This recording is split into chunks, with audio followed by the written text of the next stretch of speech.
Hey everyone, welcome to Press Start, where we take it from concept to console. And speaking of concept, we have a concept artist and educator with us today, Iyad Alsabouni. Nice to have you here.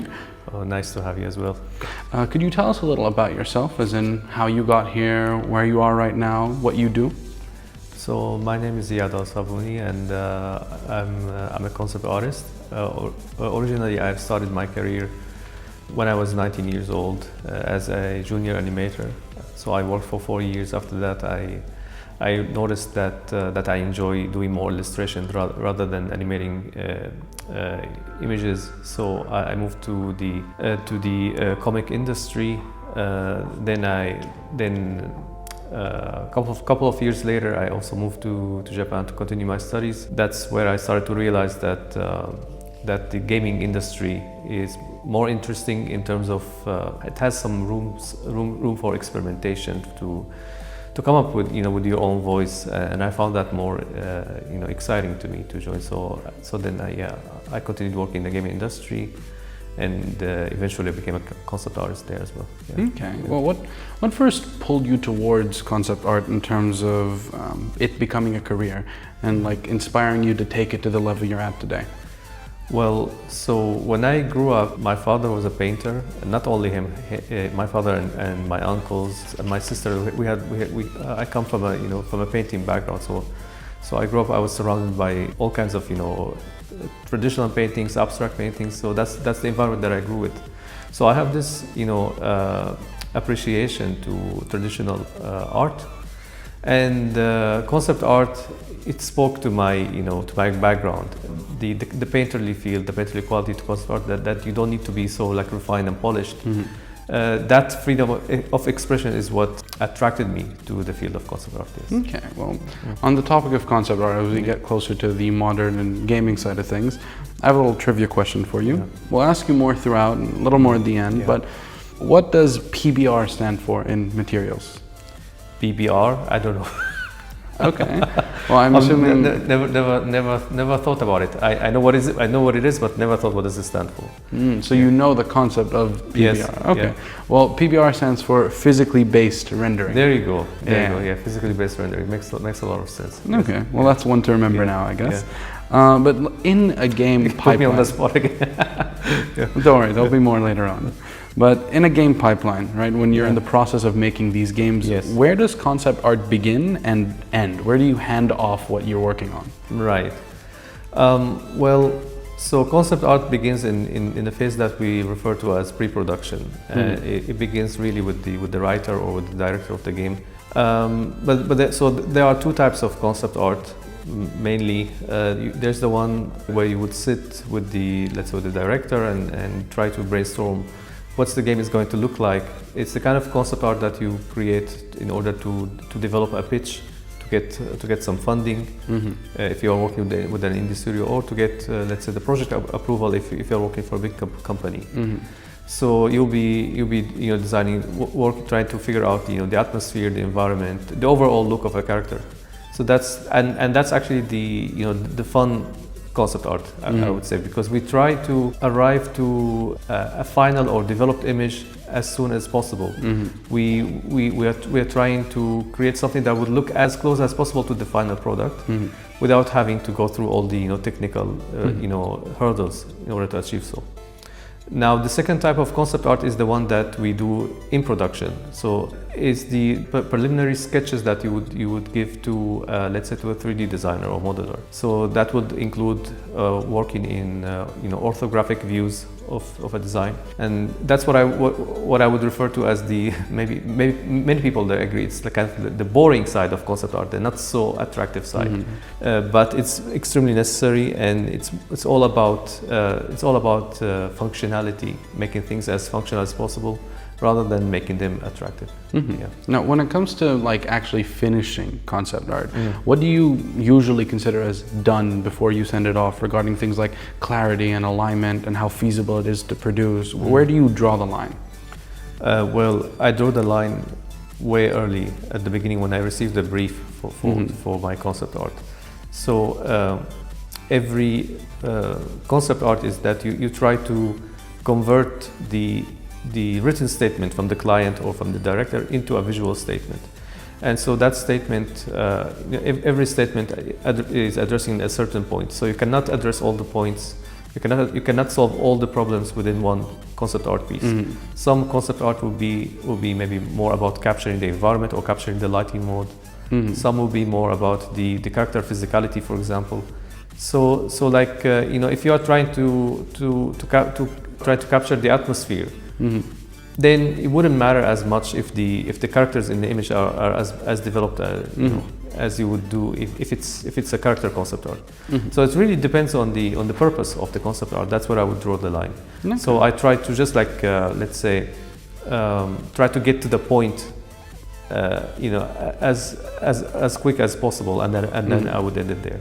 Yeah. So you'd say like you're most likely trying to make them see what they want in it and try to, as soon as you get that message, as soon as you get that final idea forward, then you'd send it off. Exactly.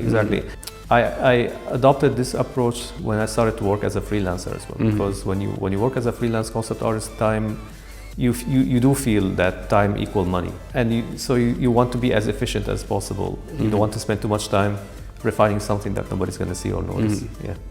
Well, in terms of process and workflow, can you walk us through how you usually go about your typical workflow, how you break down a complex brief from beginning to end? There is no one fixed workflow to do concept art. You can start from anywhere really and come up with a piece. But it all depends on the outcome, on the needed outcome. So in terms of modern concept artist workflow, it's constantly being it's changing and evolving over time. It used to be that you would sketch something, then you would color it, you would add more shading, and maybe you'll take that to 3D. But it's not the case anymore. Sometimes we start with 3D and we go backwards to 2D, or the traditional way. It's all about understanding which tool does the best job. I think that's really the trick for most concept artists. So you need to be open-minded to all workflows, and always keep checking like the advancements in technology and see what works for what, and try to integrate that in your workflow as well. Well, speaking of evolving technologies, what tools are in your daily rotation or things that you're looking to try to adopt or leave behind? So the tools that are in my daily rotations for a long time so far, it's been Photoshop, like almost since the beginning, and then I added to it Blender. I used to work with ZBrush, but now Blender does as good of a job as ZBrush. So I have Photoshop, Blender, and recently I'm including a lot of AI in my process to generate to generate quick texture, to generate like a basic 3D mesh, so to speed the workflow basically. Okay, well, on that front, when it comes to these files that you export, what's your file hygiene like? As in, like, your layers, your file names, do you sort them in folders, or do you just go willy-nilly about it all? It depends. It depends if I'm, if I'm working with the studio or if I'm doing work for myself.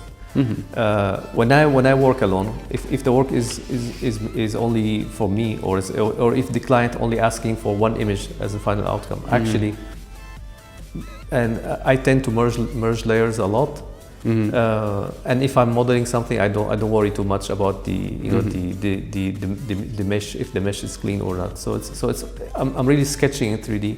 I'm also sketching in 2D, and I tend to merge layers a lot because it allows me to mess with the artwork more often. So that's when I'm working alone. But when you're working in a studio, you have to sit with the designers, with the design lead or the art director, and understand like what's the hierarchy. Usually there's a reason behind the hierarchy that they are creating. Sometimes like if a file, if let's say a texture file has the wrong size, it will cause a mess in the production workflow. So I would switch my let's say my attitude completely based on this situation. Yeah. Okay. Well, another question before we move on, and I'm sure you're going to know this one. You might have even taught it here at this university. In composition, what does the rule of thirds mean? So you divide the canvas into let's say three portions.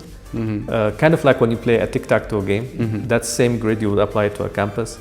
When you look at the square at the center, you pick one of these corners. That's kind of well, it's not a universal standard, but this is just kind of like, an easy way to figure out a good composition is that you want to align your points of focal points in your image to be aligned with either one of these either one of these corners of the middle square. But there's also, you do have like the spiral, golden ratio as well. There are many ways of coming up with a good composition. But yeah, the rule of third would be like, I guess, like the easiest way to. As far as I understand, it's also based on where our eyes are placed and how they view the image and where our eyes would go first and all. That's why it would be around the center instead of entirely on the center. Well, it can be also in the center, but you'll end up with something that is too symmetrical, right? Yeah, exactly. So the goal also like to,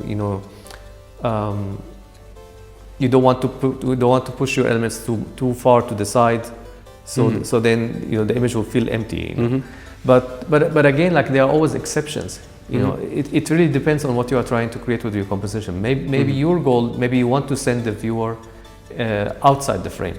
In the case you're creating sequential art, if you're creating sequential art like you're working on a graphic novel and you're designing the composition in each panel, maybe sometimes you do want to create on purpose an imbalanced composition. Okay, well, continuing on the topic of students and the things you've taught them, when you look at a student's portfolio, which I'm assuming they've shown you before, what's the first thing that would make you lose attention on their portfolio, something you want to make them watch out for, that they probably shouldn't include? Yeah.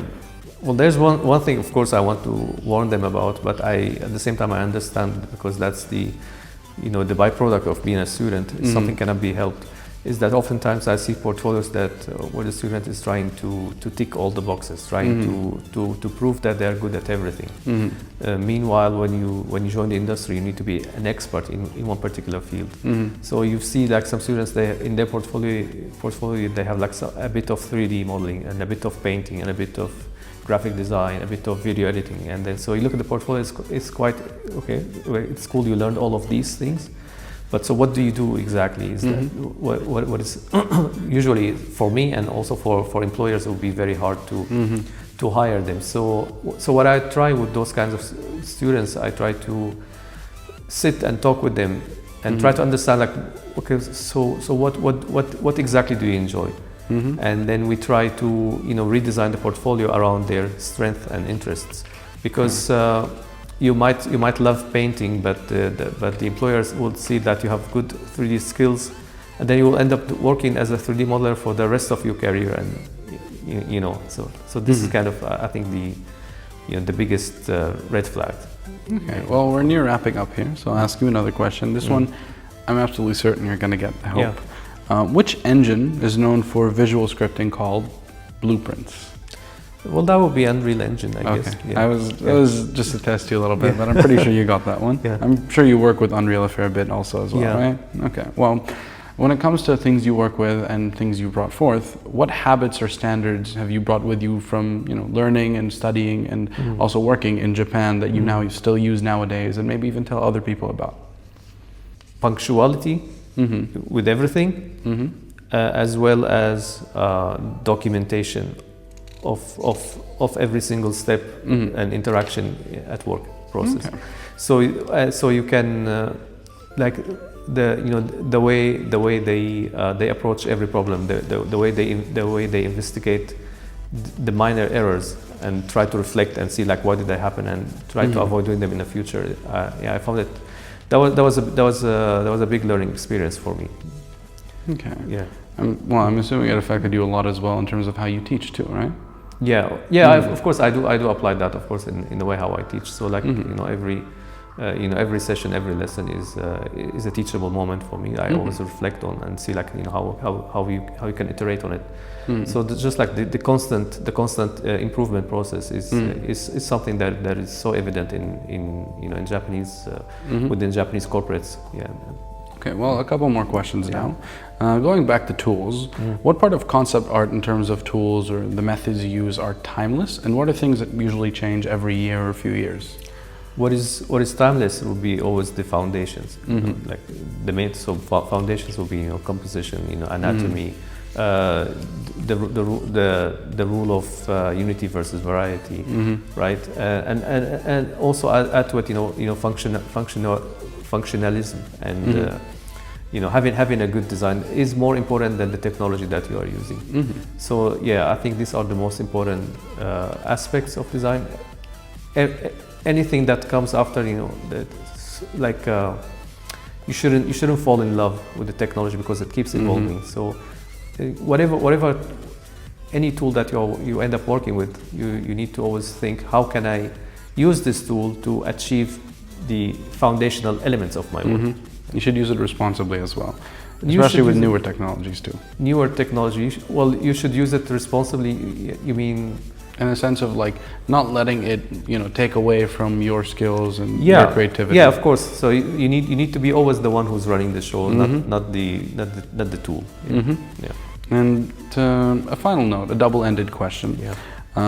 You can choose which one you'd want to answer. Okay. What's one thing you think students or aspiring concept artists, game developers, anyone who's learning, right, should do every day for even like 15 minutes, 30 minutes, a habit they should build? Or what is one habit you think people like that should kill, as in something they should just get rid of, something they should learn to not do anymore? Since you said habits, it's to maybe the answer would be to never underestimate the power of good habits, no matter how small they are. So throughout your day is to think about everything, even the little things that you are doing, in terms of if this is a positive or negative habit, and so just you may or your friend might look that they're not doing anything important, but when you just zoom in, you notice like the meaning behind every task, every exercise you do during the day. It does matter on the long run. So yeah, I think that's what I would say, what I would advise. That's a very good answer. Yeah. It's almost like asking a genie for a million wishes, but actually functional. Yeah. Before we head to the final trivia question, on a final note, is there anything you'd like to promote, anything you'd like to shout out, anything you'd like to showcase? If it's not yourself, maybe something that you found interesting you'd like to share before we finish? I would say just whether you're into games, whether you're into films or animation, whatever you're into, just whatever the thing that you enjoy, try to find like a book or a video that explains the making of that product, and it will increase your appreciation of the artistry to a newer level. For me, that's what set my path on the way to become a concept artist. Is that I watched a movie in 1993. It was called Jurassic Park, the first one, and on the VHS. When the movie finished, there was they taped the making of the movie. So I was watching the making of the movie, and so at the beginning I was not understanding what I'm looking at. I was like, are these real dinosaurs? What's happening? Once you see the trouble that artists go through and the level of dedication. That's really what inspired me to become, an artist in the entertainment industry. Okay. Yeah. Well, now for that final trivia question. This might be a word you have to remember, but I think you'll get it. What's the design term for the outer reed that should work even in solid black? Like when you look at a design, what's the term for being able to recognize it from a solid black figure? Being able to recognize it from a solid black figure, like a silhouette, you mean? That's the word. The silhouette. Yeah, that's it. The silhouette. It's very important when it comes to recognizability. So I figured it's also important to mention. So silhouette is the family name of a person. I think he's a French person. Okay. And he developed this technique of creating paintings quickly. So people would sit behind the canvas and with the light pointed from their back, the artist then would trace their silhouette. Okay. And so they, because the silhouette, it does resemble your personality. So if you are trying to take a profile shot, right? And silhouette used to be for a long time. It used to be a kind of a derogatory term, saying to describe something that is cheap back then. So this is, I believe this is 17th century. So, Well, you've given us a new trivia question then. But yeah, thank you for coming. Thank you for being here, and My thank pleasure. you for sharing everything with us. This has been Press Start, and just remember to never stop learning.